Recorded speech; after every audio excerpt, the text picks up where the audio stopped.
Cuando hablamos de música popular, hablamos de lo popular, que al final en Lima es mayoritario, pero no tiene tanto poder mediático. O sea, y eso es bien importante, porque la clase media, siendo minoría, tiene mucho más poder mediático y en la academia y en distintos espacios, y eso hace parecer ver de alguna forma que la música peruana o la música regional o la música de los conos de Lima no se escucha.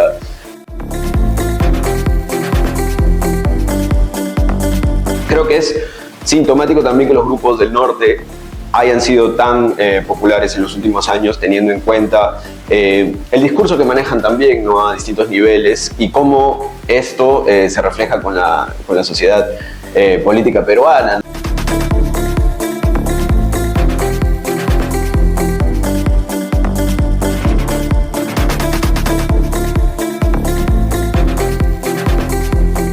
Tenemos un consumo muy mayoritario de música popular a nivel amplísimo, pero al mismo tiempo ese tipo de consumo y ese tipo de gente no tiene el poder mediático como sí la tienen otras expresiones, de repente con un consumo más minoritario, pero con personas o una clase social mucho más poderosa que puede ser representada en medios, sea tanto streaming, o sea tanto radio, televisión, o sea tanto de repente incluso investigaciones y escritos, ¿no?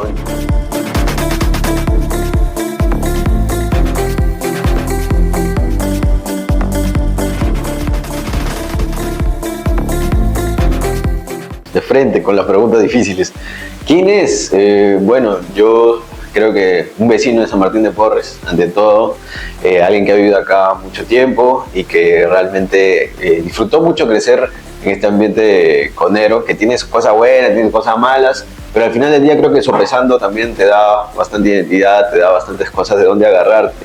Y bueno, ya a nivel más personal, siempre me gustó la música, siempre estuve ligado a ella, pero también, por ejemplo, cosas que me gustan mucho son el agro. Siempre fui una persona bien interesada también en el tema agronómico. Bueno, mi viejito tenía ahí una chacra, mi abuela también tenía sus chacritas en Guarochirí. Y de alguna forma también estuve vinculado a eso trabajando, ¿no?, un par de años y hasta ahora me gusta bastante seguir investigando y seguir ahí enterándome de las últimas cositas ligadas tanto a la agricultura familiar como al agro en general, ¿no?, digamos, un poco más masivo.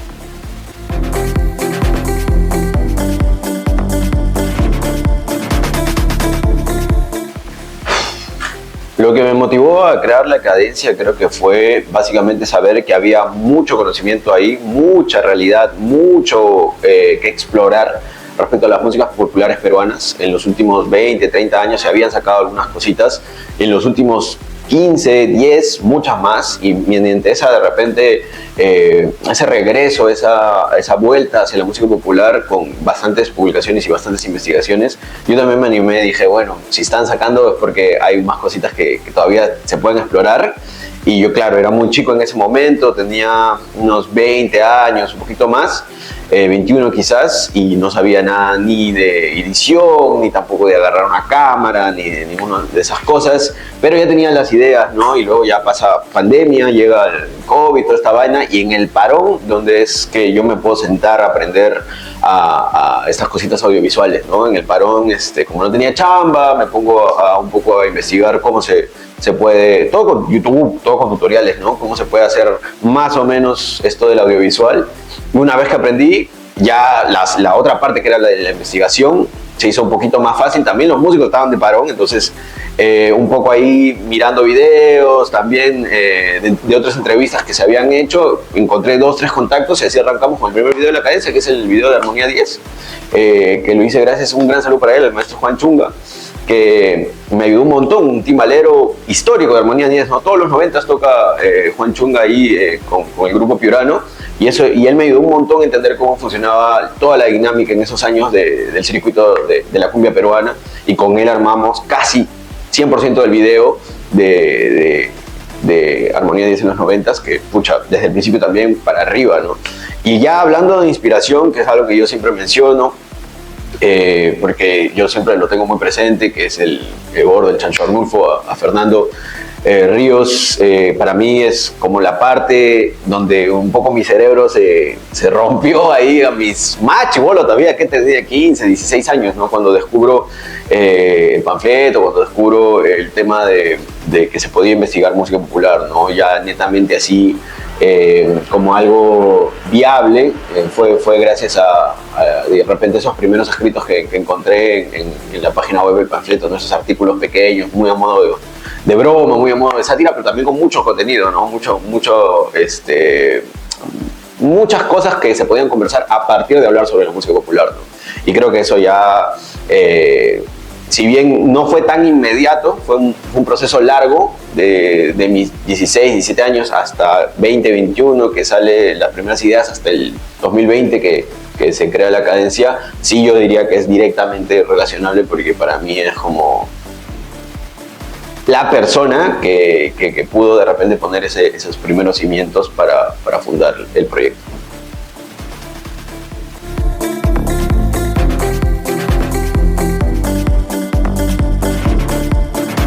Bueno, en realidad creo que el abanico de música popular es súper amplio, ¿no? Tiene desde lo más común, que es amor y desamor, ¿no? Que creo que es muy fácil también para identificarse en esos sentidos, hasta cosas mucho más complejas, ¿no? A veces del trabajo también se habla bastante, a veces se habla también de repente de la desilusión, la decepción, no ya con el amor y con el desamor, sino simplemente con la vida, ¿no? Entonces cosas así los encuentras en cumbias, pero también en guaynos, también en canciones de la costa, ¿no? Música criolla, en las expresiones amazónicas también hay, ¿no?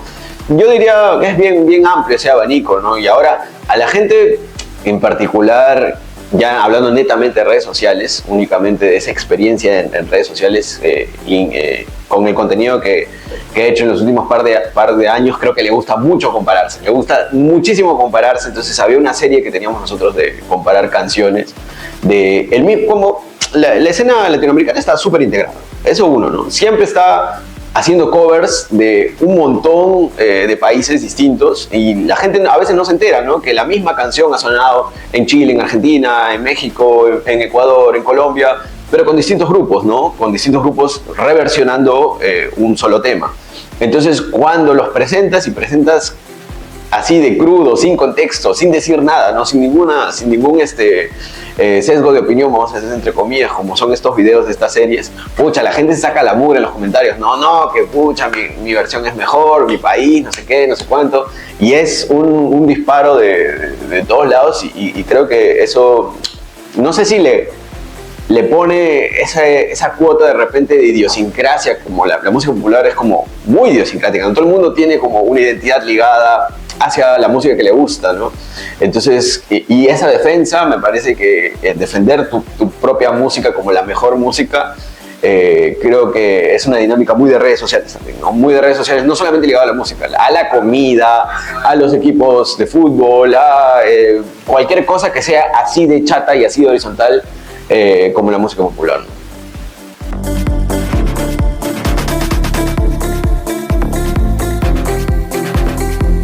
Bueno, yo no sé si hay como, al menos en las redes sociales, no sé si hay tanto rechazo.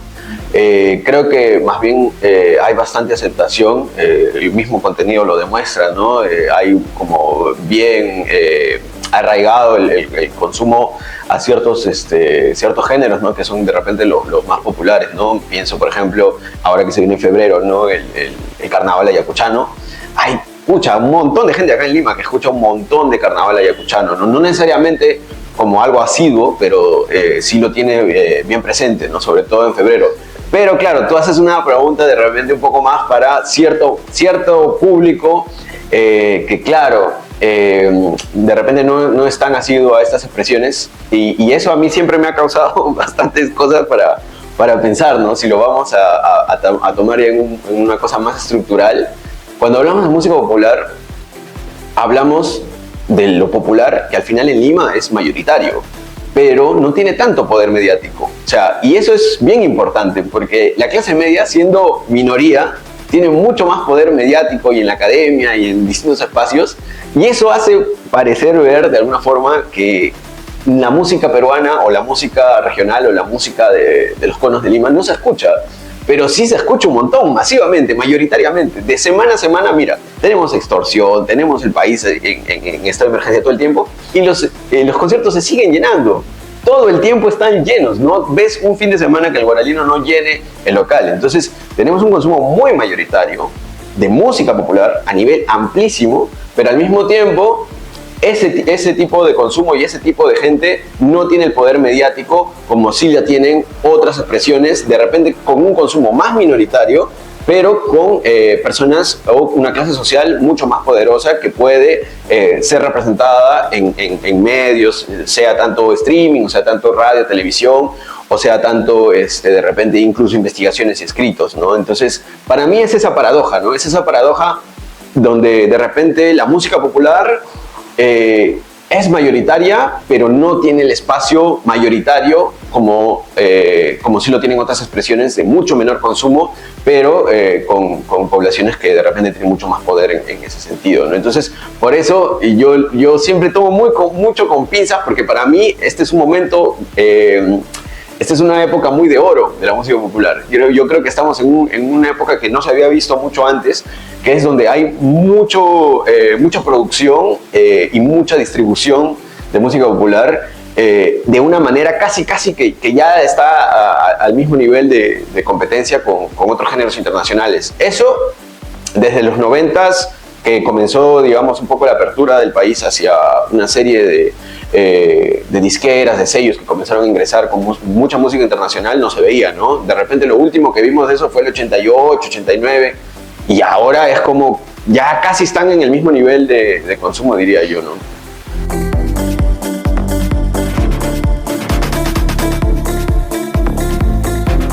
Bueno, la verdad que si vamos a evaluar un poco la evolución del género, si bien es sostenible en un circuito donde tenemos grupos muy grandes, muy legendarios, ¿no? Como podemos hablar ahorita de los que más sonados están, que son Corazón Serrano, Son del Duque, La Bella Luz, ¿no? Todos grupos del norte además.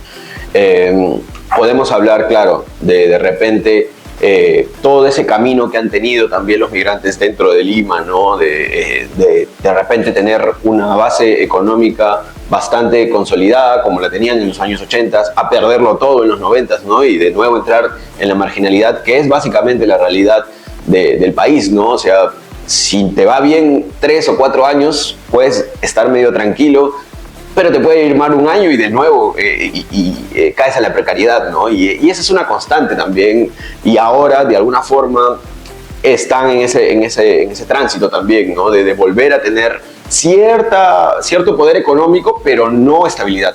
Muy precaria. Entonces yo digo, estamos en una época de oro en la música popular peruana, sí, pero también es una escena muy precaria. Es una escena que no tiene de repente esas raíces que uno dice, ok, podría aguantar 5 años más. O sea, si pasa algo, es muy parecido al reflejo de otras industrias peruanas, ¿no? También podría descalabrarse muy rápido, ¿no? Entonces, tenemos otra vez, de repente, esa paradoja, ¿no? Mucho poder adquisitivo de consumo, o no mucho, pero el suficiente para ir constantemente a conciertos, pero al mismo tiempo también bastante precarizado, ¿no? No hay una estabilidad todavía, no hay un horizonte más lejano que el que podemos ver en los próximos 2 o 3 años quizás, aparte el de los grupos grandes, que quizás sí tienen un poco más de poder adquisitivo, pero no necesariamente es la situación de todos los otros grupos del país, ¿no? Es una historia larga, la historia de Tropical peruano, que ha tenido sus altos, ha tenido sus bajos, y seguro en algún momento también le tocará de nuevo entrar a su periodo más resiliente, ¿no? Ahorita el consumo es masivo en cualquier región del Perú, no podría decir yo que haya alguna que se esté decantando por otra movida que no sea la tropical. Ahorita es muy fuerte, pero esperemos 4 o 5 años para ver qué sucede con el país, ¿no?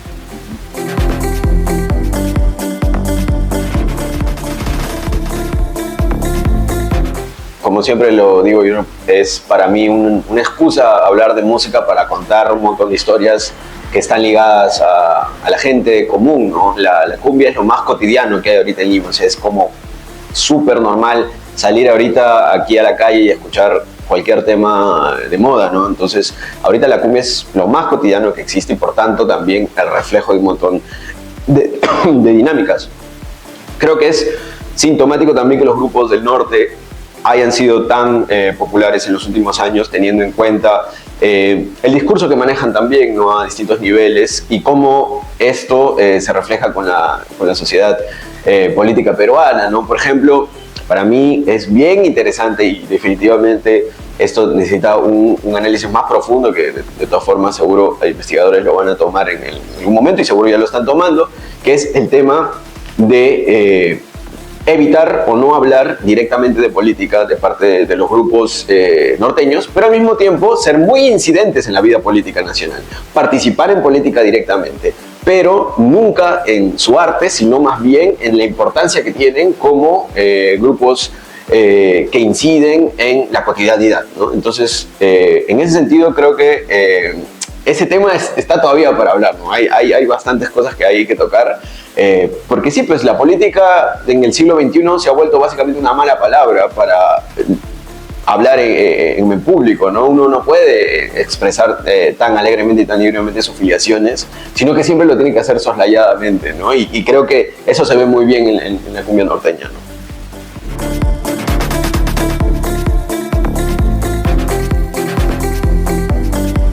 Pucha, ahorita sí estamos, como había mencionado, estamos bastante fuertes, ¿no?, en el tema de cumbia norteña. Los grupos de chicas son los más populares ahorita, ¿no? Todos tienen delanteras con mujeres. Entonces yo pensaría que por ahí va a ir la cosa. Yo pensaría que hay todavía bastante trecho que cortar para los grupos de mujeres. Eso en Lima, ¿no? Ahora, la situación en el país es bien compleja, ¿no? Todos tienen sus circuitos, todos tienen sus escenas, la cumbia sureña tiene sus cosas, ahí en el oriente también la cumbia amazónica, ¿no? En el mismo norte también se maneja otros códigos, entonces depende mucho en Huancayo, por ejemplo, que fue un boom, ¿no?, en los años 80, el tema de la chicha huanca, la música tropical andina, ¿no?, grupos como Alegría, Yapi, Génesis. Ahorita está un poco en silencio, ¿no? No tenemos un gran grupo huanca, pues, no tenemos una gran expresión huanca, pero si vas a Huancayo, definitivamente siguen escuchando el tropical de esos años, ¿no? Entonces, es bien complejo, ¿no? Cada circuito tiene sus propias particularidades y cada circuito tiene también sus olas, como tú estabas mencionando, ¿no? Y creo que en este momento, si bien hay una masividad de tropical, cada uno con sus particularidades va a ir encontrando ahí también algunas salidas, ¿no? Me encantaría ver un grupo donde las chicas no solamente sean performers, no solamente sean cantantes, sino también toquen instrumentos, por ejemplo. Sería muy bacán, yo creo que sería bastante llamativo también. Y bueno, acá en Lima está, aparte de la escena popular, está un poco, digamos, lo que es la escena más clásica, guitarrera, ¿no? Grupos un poco más antiguos, puede ser como Los Ecos, puede ser como el mismo Chacalón Junior, que ya se va un poco más a la movida tipo Chechito, tipo El Gran Psycho, como El Gato Feliz Navarro, todas esas movidas un poco. O sea, también dentro de Lima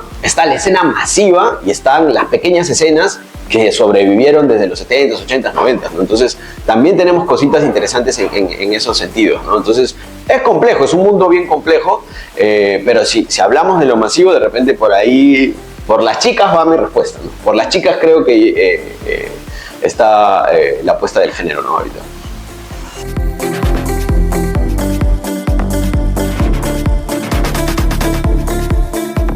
Bueno, Lima es una ciudad de migrantes, ¿no? Se ha armado básicamente a base de migración. En los últimos 100 años tenías, no sé, 1930, 200.000 habitantes, menos incluso quizás, ¿no? Y vas a tener, ahorita somos, ¿cuánto? 13 millones más o menos, ¿no? Entonces, ese fenómeno latinoamericano, pero en realidad la migración del campo a la ciudad lo vemos en todas las ciudades, las grandes ciudades latinoamericanas. Ha sido signado, ha sido marcado por una serie de cambios donde no necesariamente la migración es sinónimo de lo popular, ¿no? Y eso es bien interesante también de pensar, ¿no? Muchas veces también desde las burguesías regionales eran los primeros que tenían el capital para poder llegar a Lima, ¿no? Y a partir de ahí ya podemos hablar de distintas olas migratorias y de cómo migran hacia Lima desde distintas regiones, ¿no? Y eso también es bien interesante, ¿no? Tienes migraciones, por ejemplo, cómo llega la marinera a Lima también, ¿no? Del norte es muy diferente a cómo se construye de repente la migración juliaqueña a Lima, ¿no? Entonces hay muchas capas para hablar, ¿no? Hay muchas clases sociales que también se vuelven a rearmar en Lima con distintas expresiones musicales, con distintas capacidades económicas, capacidades sociales. Entonces, dentro de eso es muy complejo, pero definitivamente es algo que va a cambiar la ciudad completamente, ¿no? Va a cambiar el panorama cultural, y eso también hace que Lima sea hoy, un fin de semana, un lugar de privilegio absoluto, porque yo puedo estar en Villa María del Triunfo escuchando Chimaicha y me tomo un carro y en 2 horas puedo estar escuchando de repente sanjuanitos ecuatorianos con guitarra de palo. Y de repente al día siguiente me levanto temprano y voy a un local bandero y estoy escuchando bandas de Santa Cecilia de Catac, de Trujillo. Entonces es así, ¿no? Es un espacio muy rico en cuanto a expresiones culturales a partir de su migración. Yo pienso en otras ciudades del país y en ningún lugar puedes hacer eso con tanta facilidad, ¿no? Entonces eso sí, ha cambiado definitivamente el panorama musical del país, pero también teniendo en cuenta esto que estoy mencionando varias veces, que es el tema de la clase social de las propias poblaciones provincianas, porque tanto en Lima, como sabemos que existe una jerarquía bien marcada, en provincia también existe, ¿no? En provincia también existen burguesías, también existe clase media, también existe clase trabajadora, el campesinado, o sea, hay una serie de cosas muy diferentes y se nota mucho cuando llegan a Lima cómo es que también hacen sus expresiones y cómo se rearman y cuáles son las capacidades que tienen también para imponer sus distintas agendas, ¿no? Y respecto a cómo va la tasa de migración y cómo va a seguir avanzando la ciudad, definitivamente es mucho menor que antes, ¿no? El porcentaje de crecimiento de Lima es mucho menor, pero hay cosas que a mí me interesan un montón. Por ejemplo, la migración venezolana, que ha sido tan masiva, también ha cambiado el panorama musical peruano, ¿no? También ha ingresado nuevas movidas, también han tenido su peso, y ahora, pucha, tú ves a cualquier niño de cualquier colegio nacional y su grupo de 4 amigos, uno es chamo, siempre, y eso eventualmente, no ahorita, pero tampoco en 20 años, en 5 o 6 años, nos va a constituir una expresión cultural interesante y que ya pasa ahorita, pero que no tiene de repente, vamos a decir, el sello de peruano, ¿no? Porque en muchos momentos la cumbia sanjuanera era una expresión ecuatoriana, en muchos momentos la música sureña era una expresión boliviana, en muchos momentos la tobada era música brasileña, y ahora consideramos todas esas músicas también parte de las expresiones peruanas, ¿no?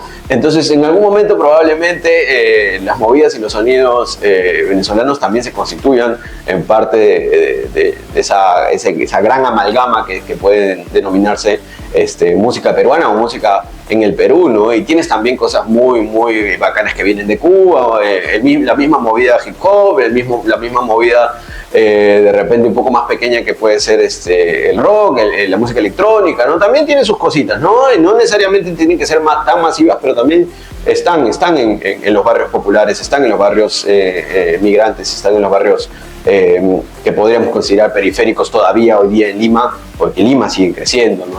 Vas para Caraballo, sigue avanzando, vas para Huaycán, sigue avanzando, vas para el Lurín, sigue avanzando. Entonces, ¿qué se escuchan en esos espacios? Va a seguir siendo interesante, ¿no? de poder aprender y poder escuchar.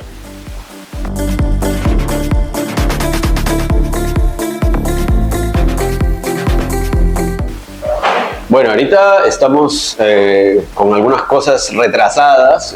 Teníamos una serie de entrevistas, que es el proyecto de repente en el que más estamos metidos ahorita, donde visitamos justamente las casas de los distintos artistas del tropical peruano. Y es bacán porque la verdad que entrar ahí sí, como el día que han venido ustedes, en un espacio doméstico, un espacio más seguro, en un espacio más tranquilo, también los artistas se sueltan de otra forma, ¿no? Y nos cuentan bastantes cosas interesantes. Ese es el proyecto en el que estamos inmersos ahorita. Hemos dejado tremenda ebullición ahorita en un parón también, que era el podcast de entrevistas y de música en vivo que teníamos. Y bueno, ya el tema un poco más de formal, entre comillas, o de investigación, que a mí también me gusta un montón, está el coloquio de música popular, ¿no? Que hemos organizado ahora hace poquito, la primera edición, y el otro año esperamos que para el primer semestre también podamos sacar la segunda edición, ¿no? Entonces estamos ahí convocando siempre investigadores, ¿no? Jóvenes sobre todo, que quieran salir por primera vez, publicar sus hallazgos, a participar en el coloquio. Y eso, digamos, en el derrotero más cercano, ¿no? Lo que venimos haciendo. Un poquito más amplio de repente para nosotros, para la cadencia, es encontrar ya, incidir en políticas públicas, que sería, pucha, recontra bacán, una serie de cosas que se podrían hacer por las movidas musicales en el país, pero bueno, es un momento difícil también en la coyuntura nacional, ¿no? Entonces, vamos a ver cómo nos va en ese sentido, ¿no? A mí me encantaría que llegue el momento donde la música que investigamos, ¿no? Que es como lo que estamos hablando, ¿no? El tema de es masiva y es muy popular, pero que al mismo tiempo tiene muy poco poder a comparación de otras escenas y de otras músicas que pueden ser más pequeñas. Quisiera que en algún momento llegara donde literalmente se pudiera equiparar y pudiera de repente tener esas mismas armas para poder... competir es una palabra muy extraña en la cultura. Voy a decir simplemente que no se tenga ese estigma y ese dolor a veces que existe, para poder decir en voz alta, ¿no? A mí me gusta el guan, a mí me gusta el arpa y violín, a mí me gusta tal o cual expresión, ¿no? Y con toda la tranquilidad del mundo, pero al mismo tiempo, como estábamos conversando, al ser esta expresión cultural un simple reflejo también de la sociedad, y viviendo nosotros en una sociedad como el país en el que estamos, ¿no? Donde estamos tan jerarquizados, estamos tan diferenciados, estamos completamente escudriñados en nuestros espacios, y la movilidad social es una cosa bien complicada. La música va a ser un espejo de eso, ¿no? Y el sueño de repente es un poco inocente, que para mí es ese achatamiento, esa abolición de las clases sociales. Está ahí latente y va a estar latente hasta el final, y ojalá, como siempre digo, nos alcance la vida para verlo, ¿no? Pero las ganas están ahí y la lucha va a estar, ¿no?